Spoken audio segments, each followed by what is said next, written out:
NASA యొక్క 10 గొప్ప విజయాలు 1957 అక్టోబర్లో స్పుత్నిక్ ఉపగ్రహం భూమి చుట్టూ ప్రదక్షిణ చేసినప్పుడు సోవియట్ యూనియన్ అంతరిక్ష పోటీల్లో ముందుకు సాగింది. శీతల యుద్ధం కొనసాగుతోంది మరియు యునైటెడ్ స్టేట్స్ కూడా అదే విధంగా స్పందించడానికి ప్రయత్నించింది. 1940ల మధ్యకాలం నుండి యుఎస్ సైనిక శాఖలు ఉపగ్రహాలను అభివృద్ధి చేస్తున్నాయి, కానీ ఇప్పుడు ఒక ప్రత్యేక అంతరిక్ష సంస్థ అవసరమని స్పష్టమైంది. అధ్యక్షుడు డైట్ ఐసెన్హోవర్ మరియు సెనేటర్ లిండన్ బి జాన్సన్ ఈ డైవ్కు నాయకత్వం వహించారు. స్పుత్నిక్ ప్రయోగించిన తర్వాత National Aeronautics and Space Administration నాసాను భూమి నుండి తొలగించడానికి కాంగ్రెస్కు దాదాపు 1 సంవత్సరం పట్టింది. సోవియట్ ఆధిక్యాన్ని తొలగించడంలో ఒక్క నిమిషం కూడా వృధా కాలేదు. నాసా పనిచేయడానికి ముందే యుఎస్ తన సొంత ఉపగ్రహాన్ని కక్షలోకి పంపింది. అమెరికా అధికారికంగా అంతరిక్ష యుగంలో ఉంది. నాసా అక్టోబర్ 1, 1958న పనిచేయడం ప్రారంభించింది. ప్రారంభం నుండే దాని లక్ష్యాలు ఉన్నతమైనవి. అంతరిక్షం గురించి మానవ జ్ఞానాన్ని విస్తరించడం, అంతరిక్ష సంబంధిత సాంకేతిక ఆవిష్కరణలలో ప్రపంచాన్ని నడిపించడం, పరికరాలు మరియు జీవులను అంతరిక్షంలోకి తీసుకెళ్లగల వాహనాలను అభివృద్ధి చేయడం మరియు సాధ్యమైనంత గొప్ప శాస్త్రీయ పురోగతులను సాధించడానికి అంతర్జాతీయ అంతరిక్ష సంస్థలతో సమన్వయం చేయడం వంటి ప్రణాళికలను పరిపాలనా ప్రణాళిక వేసింది. గత 60 సంవత్సరాలుగా నాసా ఆ లక్ష్యాలలో ప్రతిదాన్ని సాధించింది మరియు మారుతున్న ప్రపంచంతో పాటు పరిణామం చెందుతున్నప్పుడు శాస్త్రంలోని కొన్ని అతిపెద్ద రహస్యాలను, సమాధానాలను వెతుకుతూనే ఉంది. అమెరికా సమాజంతో మారుతున్న విలువలను పరిపాలన ఎల్లప్పుడూ ప్రతిబింబిస్తుంది. ప్రజాభిప్రాయానికి ప్రతిస్పందనగా ఇది అన్ని రకాల సాంకేతిక ఆవిష్కరణలను ప్రోత్సహించింది మరియు భూమి యొక్క వాతావరణంపై కీలకమైన డేటాను సేకరించింది. అయినప్పటికీ నాసా యొక్క ప్రధాన ఆకాంక్ష అలాగే ఉంది: విశ్వం గురించి మన జ్ఞానాన్ని విస్తరించడానికి అంతరిక్షంలోకి ప్రతి మూలను అన్వేషించండి. ఈ వ్యాసంలో ఇప్పటి వరకు నాసా సాధించిన కొన్ని గొప్ప విజయాలను మనం పరిశీలిస్తాము. నాసా యొక్క రెజ్యూమ్లో ఉన్న అద్భుతమైన విజయాల నుండి ఎంచుకోవడం కష్టం, కానీ దాని విజయాలు కొన్ని ఇతరులకన్నా చాలా స్మారకంగా ఉన్నాయి. ఈ జాబితా సైన్స్లోని కొన్ని గొప్ప క్షణాలను అందిస్తుంది. మొదటి యుఎస్ అంతరిక్ష నౌక ప్రయోగంతో ప్రారంభమవుతుంది. ఎక్స్‌ప్లోరర్-1 భారీ ఆవిష్కరణ చేసిన చిన్న ఉపగ్రహం. ఎక్స్‌ప్లోరర్-1 మొదటి యుఎస్ ఉపగ్రహం. హబుల్ స్పేస్ టెలిస్కోప్ విశ్వం ఆవిష్కరించబడింది. చంద్ర ఎక్స్-రే అబ్జర్వేటరీ అధిక శక్తి విశ్వం నాసా యొక్క చంద్ర ఎక్స్-రే అబ్జర్వేటరీ నుండి డేటాను రేడియో పరిశీలనలు మరియు కంప్యూటర్ అనుకరణలతో కలిపి శాస్త్రవేత్తలు పెర్సియస్ గెలాక్సీ క్లస్టర్లో వేడి వాయువు యొక్క విస్తారమైన తరంగాన్ని కనుగొన్నారు. 1999లో నాసా ఇప్పటివరకు నిర్మించిన అత్యంత సున్నితమైన ఎక్స్-రే టెలిస్కోప్ను ప్రారంభించింది. ఈ కాంట్రాక్షన్ ఇంతకుముందు ఎవరూ చూడని వస్తువులను చూడగలిగింది. అంతరిక్ష కణాలు బ్లాక్ హోల్లోకి అదృశ్యమైనప్పుడు స్ప్లిట్ సెకండర్ వంటి ఎక్స్-రే టెలిస్కోప్లు మనందరికీ తెలిసిన సర్వసాధారణమైన ఆప్టికల్ టెలిస్కోప్ల కంటే భిన్నంగా ఉంటాయి.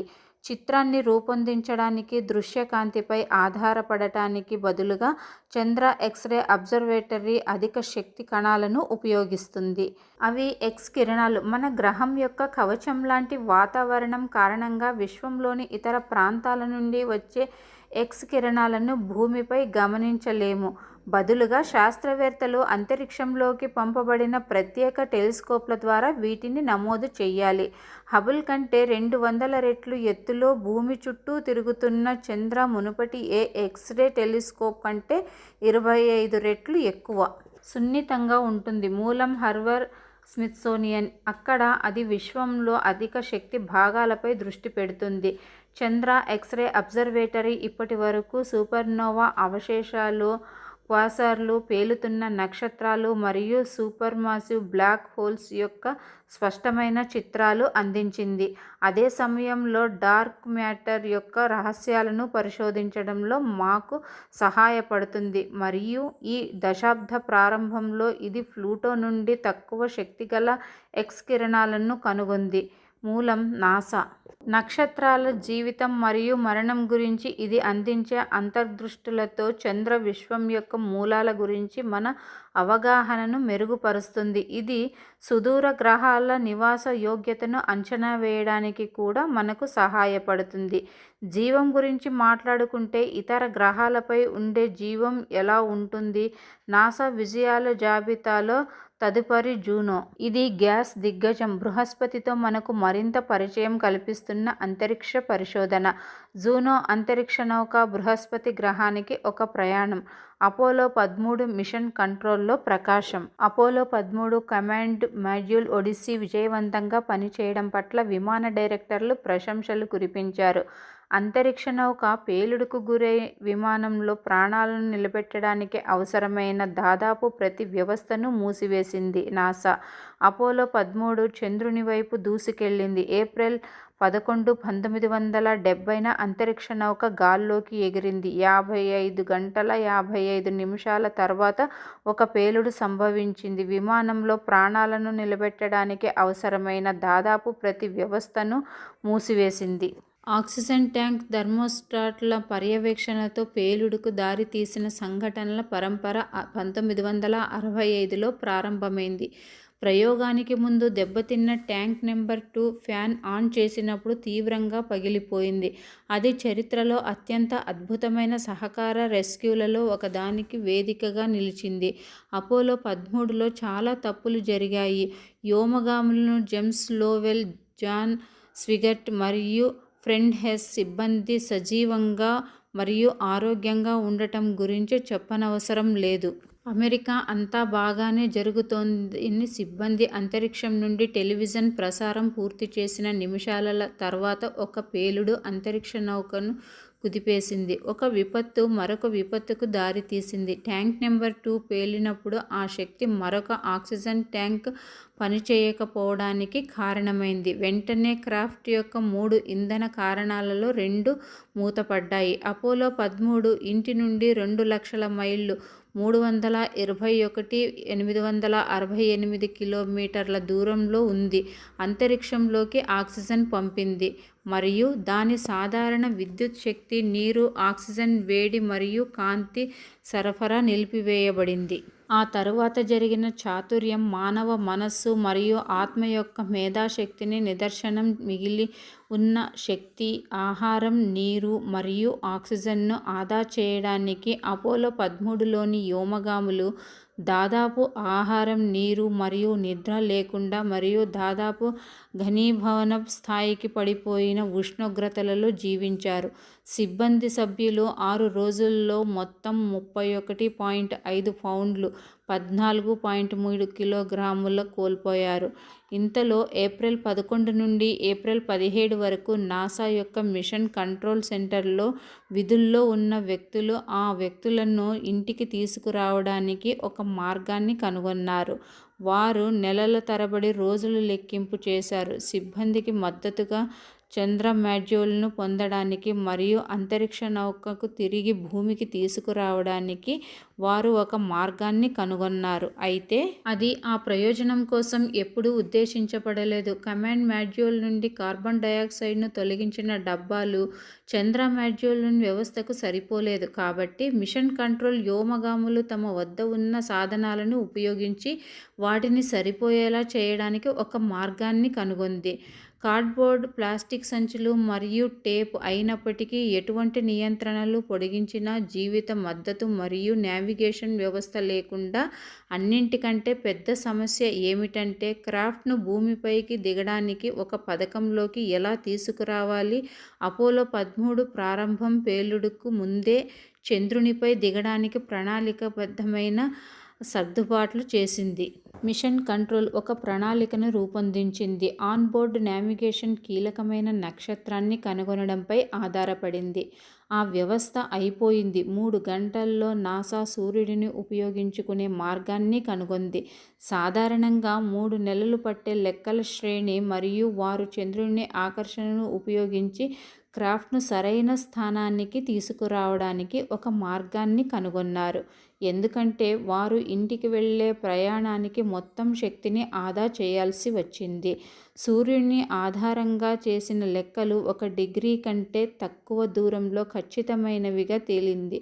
అపోలో 13 చంద్రుడిని చుట్టుముట్టి భూమి వైపు దిగింది. చలి రోజుల నుంచి చంద్ర మాడ్యూల్ గోడలపై చాలా సంక్షేపణం ఏర్పడింది. చివరికి అంతరిక్ష నౌక ఇంటికి వెళ్ళే ప్రయాణానికి శక్తినిచ్చి వేడెక్కించినప్పుడు క్యాబిన్ లోపల వర్షం కురిసింది. అపోలో 13 ఏప్రిల్ 17, 1970న పెసిఫిక్ మహాసముద్రంలో విజయవంతంగా దిగింది. వ్యోమగాములందరూ బాగానే ఉన్నప్పటికీ ఆ అంతరిక్ష నౌక మాత్రం బాగా లేదు. కానీ ఆ సమయంలో అది సర్వసాధారణం. 1981 వరకు నాసా వద్ద పునర్వినియోగించదగిన అంతరిక్ష నౌక లేదు. కొలంబియా అనే మొదటి అంతరిక్ష నౌక చరిత్ర సృష్టించింది. అంతరిక్ష నౌక పునర్వినియోగించదగిన అంతరిక్ష నౌక అపోలో 8 మిషన్ చంద్రుని క్రిస్మస్ ఈవ్. అపోలో 13 ఏప్రిల్ 17, 1970న పెసిఫిక్ మహాసముద్రంలో విజయవంతంగా దిగింది. వ్యోమగాములందరూ బాగానే ఉన్నప్పటికీ ఆ అంతరిక్ష నౌక మాత్రం బాగా లేదు. కానీ ఆ సమయంలో అది సర్వసాధారణం. 1981 వరకు నాసా వద్ద పునర్వినియోగించదగిన అంతరిక్ష నౌక లేదు. కొలంబియా అనే మొదటి అంతరిక్ష నౌక చరిత్ర సృష్టించింది. అంతరిక్ష నౌక పునర్వినియోగించదగిన అంతరిక్ష నౌక అపోలో 8 మిషన్ చంద్రుని క్రిస్మస్ ఈవ్. మార్స్ సైన్స్ లాబొరేటరీ ఎర్రగ్రహంపై ఒక రాక్హౌండ్ ఫ్రీడమ్ 7 అంతరిక్షంలో మొదటి అమెరికన్. షెపర్డ్ ఫ్రీడమ్ 7 అంతరిక్ష నౌకను ఎక్కి అంతరిక్షంలోకి వెళ్లిన మొదటి అమెరికన్గా అవతరించడానికి ముందు అలాన్ బి. షెపర్డ్ సురక్షితమైన విమాన ప్రయాణాన్ని కోరుకుంటున్నట్టు వ్యోమగామి వరల్డ్ 1 గస్ గ్రిసమ్స్ భూమి చుట్టూ ప్రదక్షిణ చేసిన మొదటి అమెరికన్ వ్యోమగామి అలాన్ షెపర్డ్ మరియు అతను మే 5, 1961న భూమిని విడిచిపెట్టాడు. అతను అంతరిక్షంలోకి వెళ్లిన మొదటి మానవుడు కాదు. యూరీ గగారిన్ అనే సోవియట్ వ్యోమగామికి ఆ ప్రత్యేకత ఉంది. కానీ షెపర్డ్ మానవ అంతరిక్ష విమాన చరిత్రలో నాసా ప్రవేశం. నాసాకు ఇది ఒక భయానకమైన రోజు. నిజం బయటకు వచ్చే ముందు షెపర్డ్ మరియు ప్రయోగ సిబ్బంది కొంత విశ్రాంతి తీసుకునేలా 2 భాగాలుగా విభజించబడిన కౌంట్డౌన్కు 24 గంటలకు పైగా పట్టింది. చిన్న పరికరాల తనిఖీల కోసం నాసా దానిని చాలాసార్లు ఆపివేసింది. చివరకు పైకి లేవడానికి 15 నిమిషాలు పట్టింది. షెపర్డ్ విమానంలో ఉన్నాడు. లాంచ్ వెహికల్ పైలట్లు సిద్ధంగా ఉన్నారు మరియు అన్ని వ్యవస్థలు పనిచేశాయి. ఇప్పటికీ మేఘాలు కదలడాన్ని ప్రయోగానికి వాతావరణం సమస్య కాలేదు. కానీ ఇప్పటి వరకు జరిగిన అతిపెద్ద నాసా ఈవెంట్ను కవర్ చేస్తున్న ఫోటోగ్రాఫర్కు ఇది సమస్యగా మారింది. కాబట్టి మేఘాలు తొలగిపోయే వరకు నాసా ప్రయోగాన్ని వాయిదా వేసింది. వారు వేచి ఉండగా ఆర్బిటర్ యొక్క పవర్ ఇన్వర్టర్లలో ఒకటి ఇబ్బంది సంకేతాలను చూపింది మరియు ఇంజనీర్లు 86 నిమిషాల్లో సమస్యను పరిష్కరించారు. అప్పుడు కౌంట్డౌన్ మళ్లీ ప్రారంభమైంది. మరోసారి T-15 వద్ద అంతరాయం ఏర్పడింది. ఎందుకంటే ఈసారి నాసా నావిగేషన్ పరికరాల భాగాన్ని 2 సార్లు తనిఖీ చేయాలని ఎంచుకుంది. మిగిలిన కౌంట్డౌన్ సజావుగా సాగింది మరియు ఉదయం 9:34 ప్రయోగం ఎటువంటి ఇబ్బంది లేకుండా జరిగింది. షెపర్డ్ 116.5 మైళ్లు (187.5 కిలోమీటర్ల) ఎత్తులో భూమి కక్షకు చేరుకున్నాడు. అతను అక్కడ 15 నిమిషాల 28 సెకన్లు గడిపాడు. గంటకు 5,134 మైళ్లు, గంటకు 8,262 కిలోమీటర్లు వేగంతో భూమికి చుట్టూ 303 మైళ్ళు 487 కిలోమీటర్లు ప్రయాణించాడు. అతను అట్లాంటిక్ మహాసముద్రంలో పడిపోయినప్పుడు అతను ఒక ఖచ్చితమైన మిషన్ను పూర్తి చేశాడు మరియు రాబోయే ప్రతి నాసా మానవ సహిత మిషన్కు దారితీశాడు. చరిత్రలో నాసా స్థానాన్ని పదిలం చేసిన మిషన్ 8 సంవత్సరాల తరువాత వచ్చింది. అది చాలా గొప్పది. కుట్ర సిద్ధాంతకర్తలు నేటికీ దానిని చెల్లుబాటును ప్రశ్నిస్తున్నారు. అపోలో 11 చంద్రునిపై నడక. అపోలో 11 మిషన్ కమాండర్ నీల్ ఏ ఆర్మ్స్ట్రాంగ్ యొక్క ఈ ఫోటోలను buzz Aldrin lunar module eagle యొక్క మాడ్యులర్ పరికరాల నిల్వ అసెంబ్లీ వద్ద తీశారు. ఆర్మ్స్ట్రాంగ్ను చూపించే కొన్ని ఫోటోలలో ఇది ఒకటి. అపోలో 11 మిషన్ నుండి చాలా ఫోటోలు ఆల్డ్రిన్కు చెందినవి. నాసా అలాన్ షెపర్డ్ భూమిని చుట్టూ వచ్చిన 20 రోజుల తర్వాత అధ్యక్షుడు జాన్ ఎఫ్ కెన్నెడీ నాసా సాధించిన గొప్ప విజయంగా భావిస్తున్న మిషన్ను ప్రకటించారు. అమెరికా చంద్రునిపైకి వెళుతోంది. దీనికి ప్రతిస్పందనగా నాసా అపోలో అంతరిక్ష కార్యక్రమాన్ని ప్రారంభించింది. కెన్నెడీ చెప్పిన లక్ష్యాన్ని సాధించడానికి 8 సంవత్సరాలు పట్టింది. 1967లో అపోలో 1 విపత్తు లాంచ్ ప్యాడ్లో జరిగిన అగ్ని ప్రమాదంలో అందులో ఉన్న 3 వ్యోమగాములు మరణించారు. తర్వాతి 2 సంవత్సరాలలో నాసా మరో 9 మిషన్లను నిర్వహించింది. ఆపరేషన్ యొక్క వివిధ అంశాలను పరీక్షించిన పని త్వరగా కదిలింది. పరికరాల ఆలస్యం వచ్చినప్పుడు నాసా ఇతర పరికరాలను మారింది. కానీ అపోలో 11 అనేది చంద్రునిపై మానవుణ్ణి దింపిన మొదటి మిషన్. వ్యోమగామి నీల్ ఆర్మ్స్ట్రాంగ్ జూలై 20, 1969న దాని ఉపరితలంపై అడుగుపెట్టినప్పుడు ఒక మనిషికి ఒక చిన్న అడుగు, మానవాళికి ఒక పెద్ద ఎత్తు అనే పదాలు పలికినప్పుడు ప్రపంచవ్యాప్తంగా 530 మిలియన్ల మంది ప్రజలు ఆసక్తిగా చూస్తున్నారని అంచనా. ఆ ల్యాండింగ్ చాలా పెద్ద సంఘటన. అది జరిగి ఉండకపోవచ్చు అని నమ్మేవారు ఉన్నారు. ఇదంతా వేదికగా జరిగింది. నిజమే, ఇది హాలీవుడ్ విపత్తులో జరిగిన సంఘటన. దీనికి స్క్రిప్ట్ మరియు కొరియోగ్రఫీ రెండూ ఉన్నాయి. కానీ చంద్రునిపై ల్యాండింగ్ అనేది నాసా దృష్టిని ఆకర్షించిన క్షణం. రికార్డు పుస్తకాలకు మొదటి మరియు అంతరిక్ష యుగంలో దాదాపు ఊహించలేని విజయం. చంద్రునిపైకి మరో 5 అపోలో మిషన్లు జరిగాయి. కేవలం 1 డజను మంది మాత్రమే దాని ఉపరితలంపై అడుగుపెట్టారు. అపోలో కార్యక్రమంలో వ్యోమగామిగా ప్రతి ఒక్కరూ అలా చేయడం నాసా యొక్క శాశ్వత ఘనత.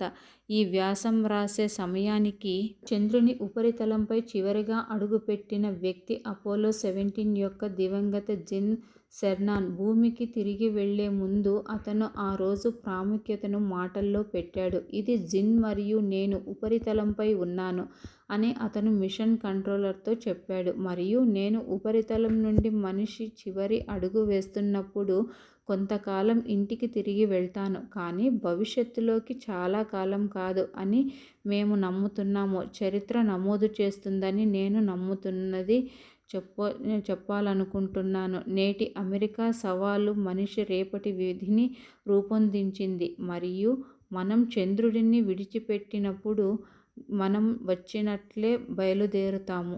మరియు దేవుడు ఇష్టపడితే మనం తిరిగి వస్తాము. మానవాళి అందరికీ శాంతి మరియు ఆశతో అపోలో 17 సిబ్బందికి దేవుడి దయ. తరచుగా అడుగు ప్రశ్నలు. నాసా పరిశోధన భూమిపై జీవనానికి ఎలా ఉపయోగపడుతుంది? నాసా పరిశోధన అంతరిక్ష అన్వేషణకు మించి విస్తరించి విమానయానం, వైద్య పరికరాలు మరియు మెమరీ ఫోమ్ మెట్రెస్లు, స్క్రాచ్ రెసిస్టెంట్ లెన్స్లు మరియు నీటి వడపోత వ్యవస్థలు వంటి రోజువారీ వినియోగదారుల ఉత్పత్తులలో పురోగతి దాసోహపడుతుంది. నాసా మిషన్లలో అంతర్జాతీయ సహకారం ఏ పాత్ర పోషిస్తుంది? అంతరిక్ష పరిశోధనలతో సంక్లిష్ట సవాళ్లను ఎదుర్కోవడానికి మరియు పరస్పర లక్ష్యాలను సాధించడానికి వనరులు, జ్ఞానం మరియు సాంకేతికతను సమీకరించడం ద్వారా నాసా తరచుగా ఇతర దేశాల అంతరిక్ష సంస్థలు మరియు సంస్థలతో భాగస్వామ్యం కుదుర్చుకుంటుంది. సంబంధిత వ్యాసాలు. అపోలో అంతరిక్ష నౌక ఎలా పనిచేసింది? హబుల్ స్పేస్ టెలిస్కోప్ ఎలా పనిచేస్తుంది, చంద్రునిపై ల్యాండింగ్ ఎలా పనిచేస్తుంది, ప్రాజెక్ట్ మెర్క్యూరీ ఎలా పనిచేసింది, అంతరిక్ష నౌకలు ఎలా పనిచేస్తాయి.